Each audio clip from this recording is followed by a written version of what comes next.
tous, c'est très heureux de vous retrouver autour de la parole de Dieu en cette soirée. J'espère que vous vous portez bien avec la grâce de Dieu. Vous-même, vos proches, les amis, la famille, que vous vous portez bien. Ce soir, j'aimerais échanger avec vous quelques pensées sur l'évolution de nos relations.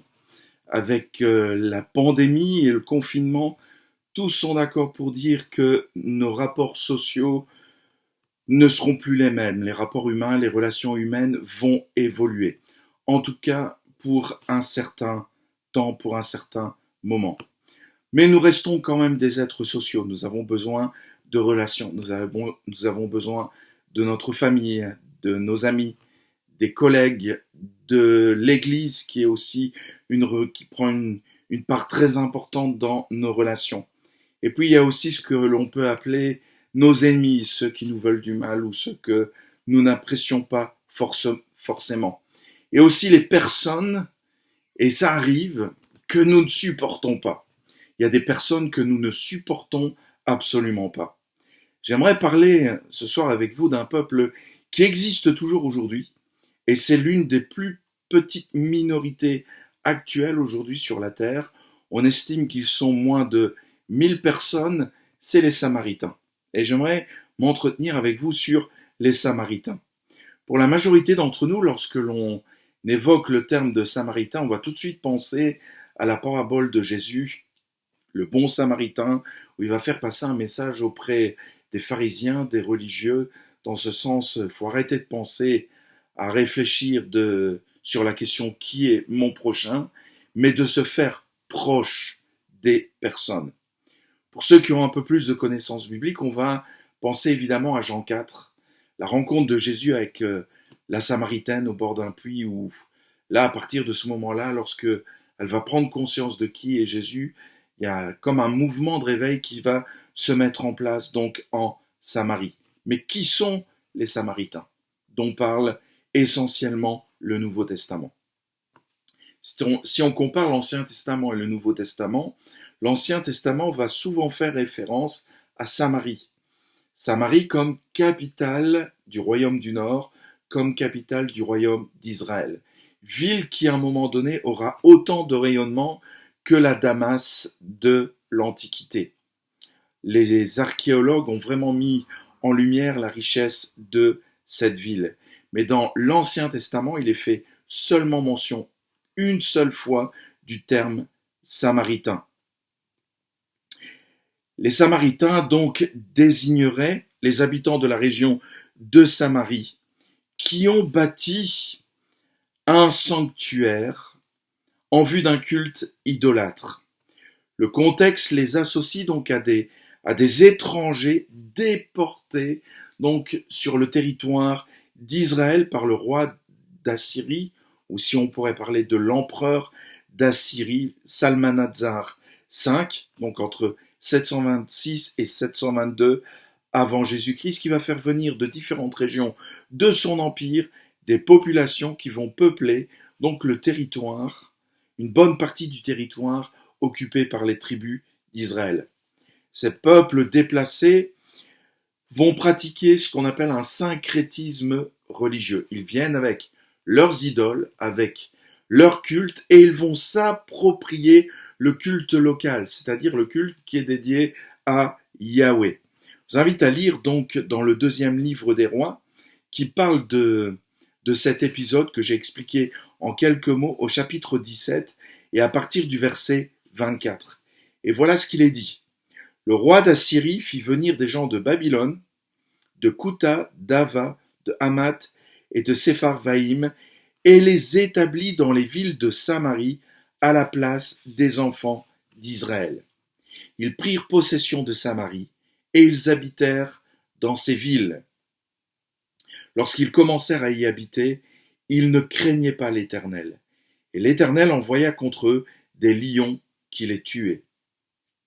On dit au roi d'Assyrie, les nations que tu as transportées et établies dans les villes de Samarie ne connaissent pas la manière de servir le Dieu du pays, et il a envoyé contre elles des lions qui les font mourir parce qu'elles ne connaissent pas la manière de servir le Dieu du pays.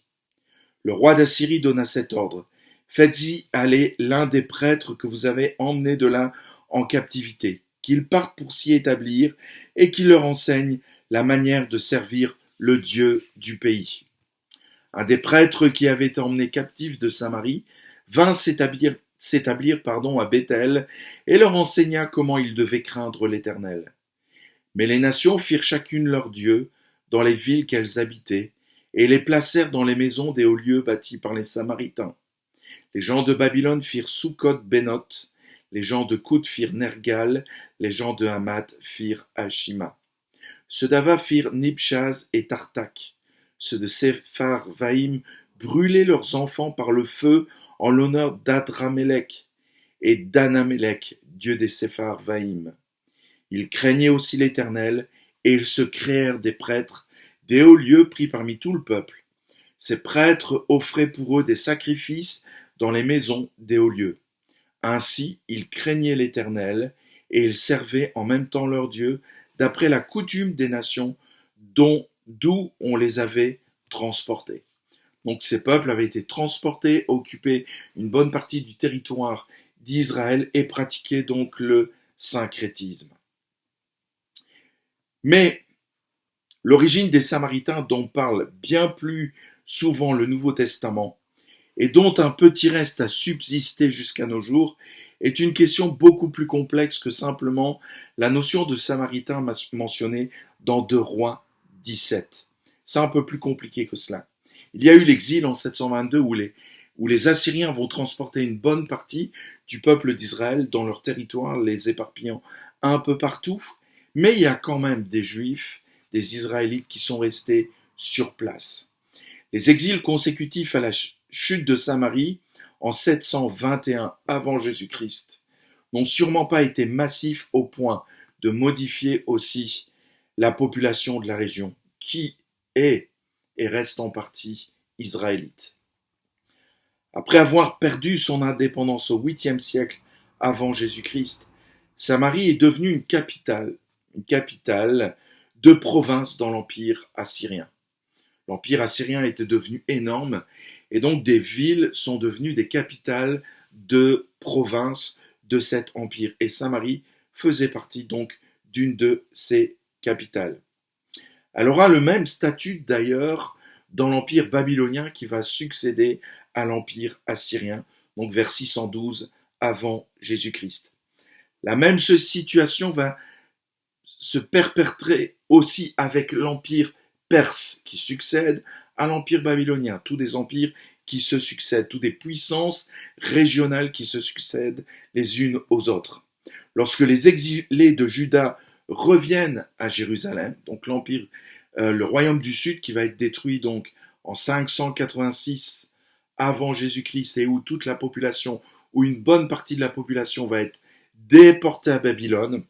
Donc vers 535, il y a le retour de l'exil et ils reviennent donc à Jérusalem pour reconstruire le temple. Épisode qui est raconté donc dans le livre d'Esdras, de Néhémie et puis chez le prophète aussi Agé. Donc Agé et Malachie donc pour encourager le peuple à rebâtir le temple. Samarie, capitale d'une province, et puis donc les exilés qui reviennent et qui s'installent à Jérusalem, qui reconstruisent le temple. Et donc là, il va y avoir une confrontation d'autorité.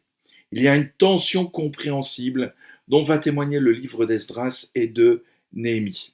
Un conflit va opposer politiquement Samarie, qui est une capitale administrative régissant donc tout le nord et aussi le sud et qui n'a pas connu l'exil, et Jérusalem, le point d'ancrage des exilés qui reviennent donc dans ce territoire qui fait partie donc de cette province. Selon Esdras, les colons de Jérusalem vont exclure les Samaritains de la reconstruction du temple. Ils les excluent. Les Samaritains voulaient y participer, mais ils sont exclus donc de la reconstruction du temple.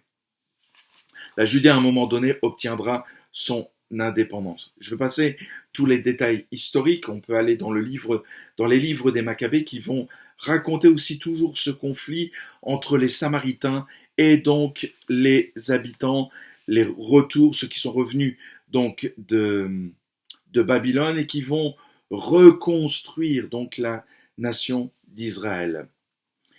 Donc on passe tous ces détails, mais il y a la construction. Les Samaritains vont construire un haut lieu dédié à Dieu sur le mont Garizim. Et c'est d'ailleurs toujours sur le mont Garizim que les Samaritains aujourd'hui adorent Dieu. Les évangiles se réfèrent souvent à l'hostilité entre juifs, surtout les Judéens, mais les pèlerins galiléens. Il y avait la Galilée au nord, et puis donc la Judée au sud, et entre deux, la Samarie. Si je suis un pèlerin galiléen qui veut me rendre à Jérusalem pour offrir un sacrifice au temple et participer aux fêtes, le chemin le plus court, c'est de passer par la Samarie. Et il y a vraiment une hostilité historique qui s'est installée entre les Samaritains et les Juifs, et même les Juifs de la diaspora. Les évangiles mettent en évidence cette hostilité, notamment dans Luc chapitre 9 verset 52, Jean 4 verset 9 et Jean 8 verset 48. Les Juifs regardent les Samaritains comme des étrangers. Dans l'évangile de Luc chapitre 17 verset 18, il y a un mépris pour les Samaritains, vraiment un mépris profond. Pour montrer leur mépris de Jésus, les pharisiens, un parti religieux de son époque, vont comparer Jésus à un Samaritain. C'était vraiment une façon de montrer leur mépris qu'ils avaient pour lui. J'aimerais te poser une question ce soir. Qui est ton Samaritain? As-tu des Samaritains autour de toi? Alors certains vont penser de suite à des personnes qui leur ont fait du bien, en faisant un parallèle avec la parabole du bon Samaritain. Des personnes qui nous sont venues en aide. Ce soir, je ne vais pas parler dans ce sens-là. Qui est ton Samaritain? Qui sont tes Samaritains? C'est-à-dire les personnes ou la personne que tu ne supportes absolument pas, avec qui tu as vraiment un problème relationnel. À la limite que si elle n'existait pas, ça t'arrangerait. Vous me direz, pasteur, en tant que chrétien, ce n'est pas possible. Je ne peux pas avoir de Samaritain dans ce sens-là. Ce n'est pas possible qu'en tant que chrétien, j'ai des Samaritains dans ce sens. Je suis convaincu que nous avons tous un Samaritain, ou des Samaritains dans ce sens. Des personnes avec qui nous avons vraiment de la peine. Et parfois, cela peut être des personnes très proches, ou des personnes très proches qui nous sont devenues insupportables, telles que parfois, et malheureusement, notre conjoint. Pourquoi? Pourquoi en venons-nous à avoir des Samaritains, des gens que nous considérons comme insupportables, que s'ils n'existaient pas, cela nous arrangerait? La première chose, c'est un problème d'éducation, où nos éducations, il y a une confrontation dans les éducations, et parce que mon éducation est faite de telle façon, je ne supporte pas l'éducation de telle personne, et ça, faisant un amalgame, j'en arrive à ne pas supporter cette personne. À cause des différentes personnalités. Nous avons tous des personnalités différentes. Et c'est ce qui fait la richesse de notre humanité. Mais parfois, les personnalités qui s'affrontent, qui se confrontent, ça devient insupportable. Ça peut être à cause de la religion. Pensons aux différentes religions. Si je pense au conflit historique entre catholiques et protestants, il y avait ce côté insupportable où manifesté, où finalement, pour les catholiques, les protestants étaient des samaritains et les catholiques étaient des samaritains pour les protestants, où il y avait vraiment une inimitié. Et heureusement qu'il y a eu des hommes qui ont cassé cette spirale, des hommes politiques qui ont permis, et des philosophes qui ont permis de casser cette spirale. Mais aujourd'hui, cette inimitié existe aussi d'une autre forme. Je peux considérer que quelqu'un est un samaritain pour moi à cause d'une blessure qu'il m'a faite ou d'une offense. Ça peut être aussi à cause de l'orgueil que j'ai, parce que nous avons aussi différentes formes d'orgueil, différentes formes de mépris vis-à-vis des personnes. Et à cause de mon orgueil, je peux considérer quelqu'un comme samaritain. À cause de la jalousie, parce que quelqu'un réussit, j'en arrive à le jalouser, j'en arrive à avoir ce côté insupportable de sa réussite. J'aimerais simplement te dire, si un frère réussit, c'est parce qu'il a payé le prix, c'est parce qu'il a osé, c'est parce qu'il a osé payer le prix. Il y a encore bien d'autres motifs, mais généralement c'est quand même un sentiment de supériorité où on se considère supérieur à la personne et on considère l'autre comme étant insupportable. Ce soir, qui est ton ou tes samaritains?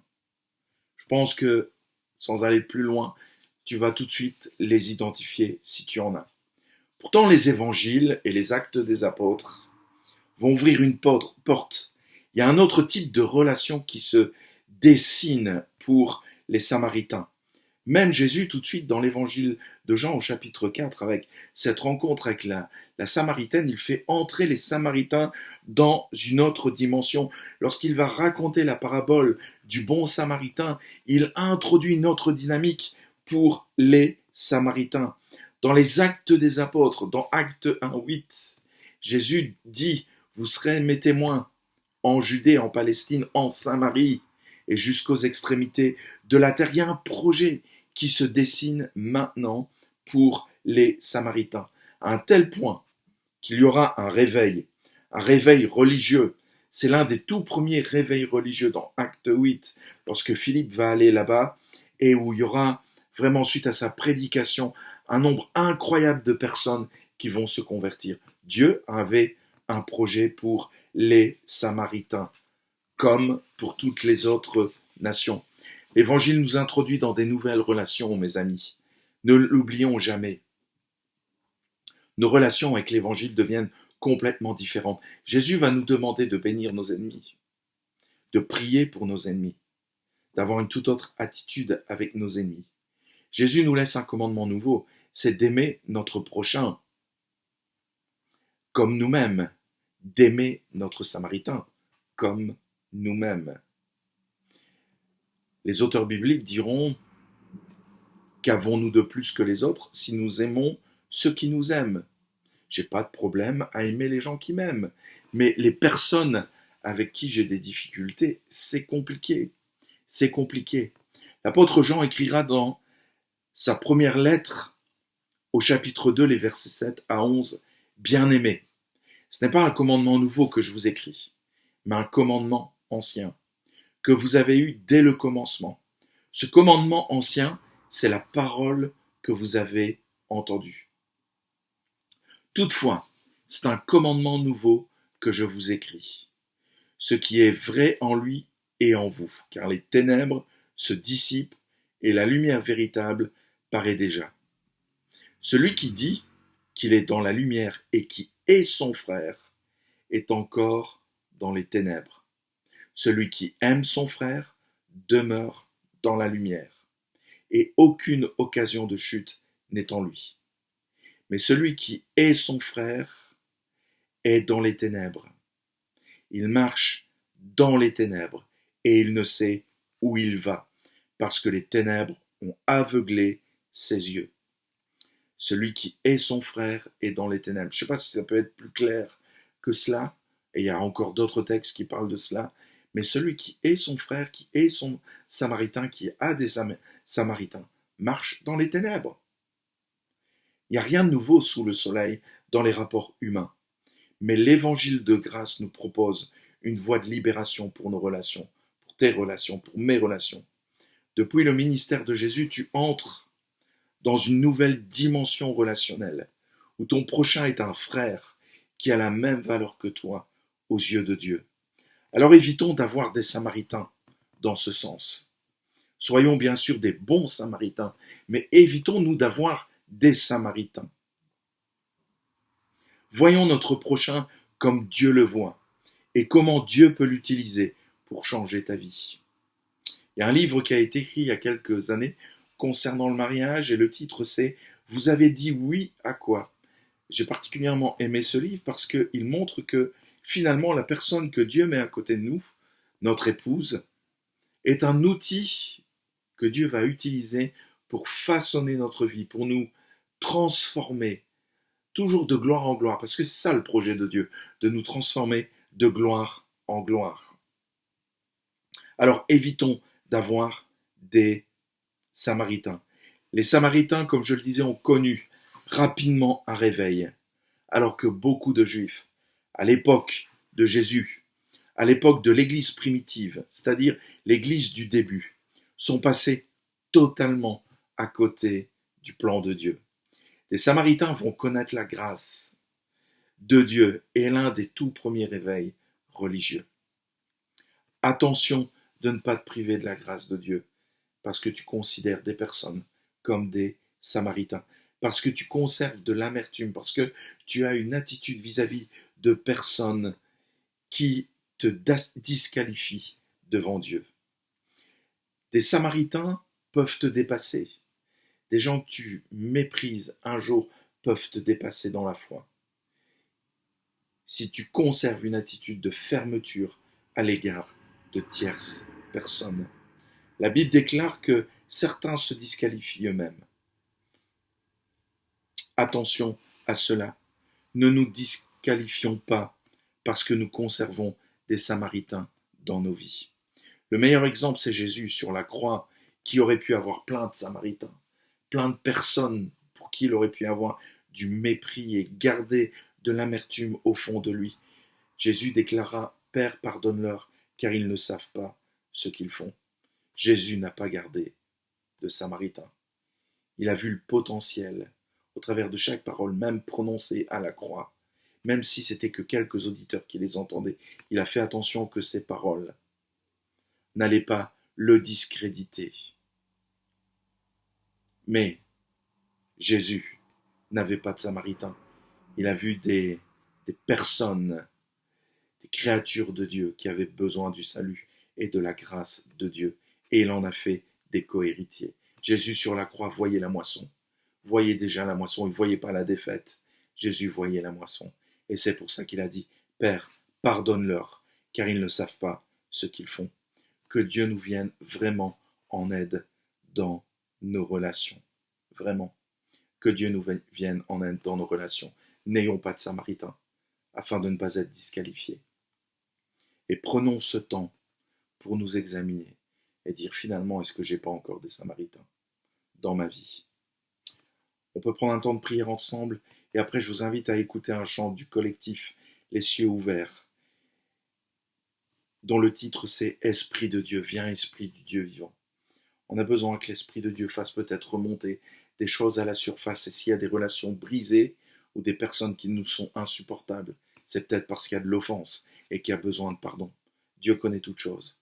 Et que l'Esprit de Dieu fasse remonter à la surface le pourquoi il y a des Samaritains dans nos vies. Prions ensemble. Seigneur, merci de nous avoir montré l'exemple.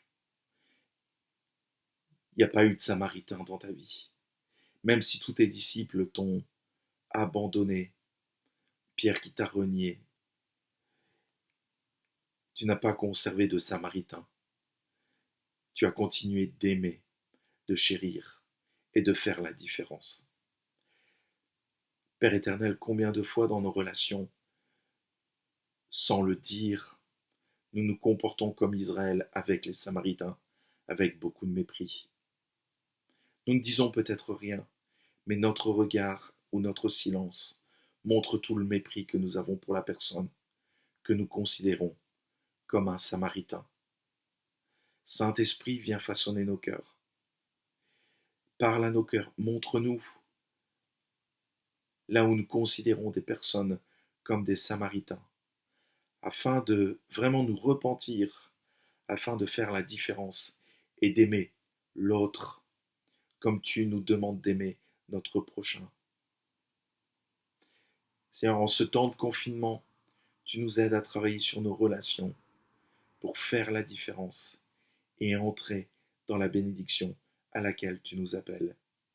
Merci mon Dieu d'être généreux et de faire grâce dans ces temps compliqués, dans ces temps où peut-être nous sommes seuls, livrés à nos propres émotions, livrés à nos propres pensées, livrés à nos propres blessures. Viens Saint-Esprit, faire le tri dans nos émotions, dans nos pensées, dans nos attitudes, afin de faire toute la différence.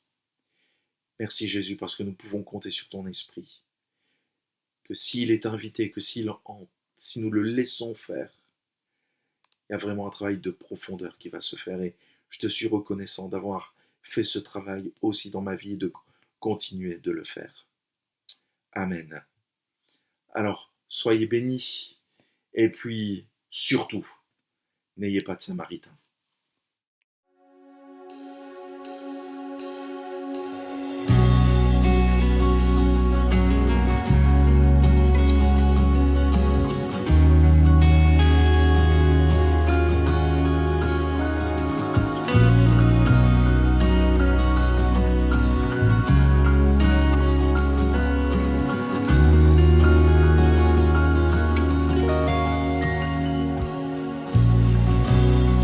Oui, nous voulons être un peuple embrasé, l'église que ton cœur attend. Viens briser nos chaînes, détruis notre orgueil. Seigneur, fais-le maintenant. Nous voulons être. Oui, nous voulons être un peuple embrasé, l'église que ton cœur attend. Viens briser nos chaînes, détruis notre orgueil. Seigneur, fais-le maintenant. Notre Père plein de bonté, nos cœurs à toi s'abandonnent. Pour ce monde que tu as tant aimé, Seigneur, voici nos couronnes. Esprit de Dieu,